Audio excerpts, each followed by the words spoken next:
Nə kimi yeteneklerim var? Hər kimi yeteneklerim var. Rus dilini təmiz bilirəm, dizayn Ha, edirəm. mən də bilirəm, danışaq. Ну, давай тогда на русском будем общаться, без проблем. Bax, bildiğim Rusça. Adın 2, 3, 4, 5, Ay, Dimağımı sen yazaq bildir. da. Ay Allah, ay gözlüyündən ha. Boy. Əsəbləşir burada. Ah, hə. Hər Adın yayını 2. hə, Adın, ay susmur, aslında o indi o açkiyi var ya açkiyi. Adın Veririm 2, sana. sus!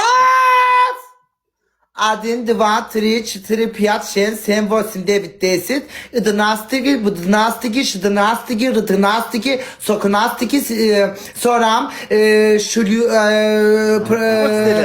с Новым годом, один, два, sonra, ай, господи, ай, господи, ай, господи, Ай, вай, ай, Allah, господи, вай. будь здоров, будь здоров, Hepsi, будь здоров, hepsi. будь здоров, Hepsi. с Новым годом, ты Allah я tabii ki. люблю, Рамиль Махмуд, ты hoş я geldin. люблю, шлюха, ne? Помогает, помогает. O Leylin, Leylin, Leylin, Leylin. Bildiğim Rusçalar bunlar. Bəh. Ay, sən partlat ne Rus dili? Belə elədin Rus dilini.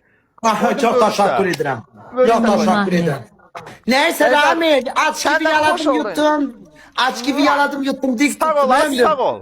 Öpürəm, Sağ ol. aşkım öpürəm. 1.70'e Sabah yaxşı. kartoşka. Sağ ol, sağ ol. Ne çirkin gedeydi. Ama yaxşı uşaq idi. Yaxşı uşaq idi, amma o qədər. O, 1.80 aşağını qəbul eləyəmirəm.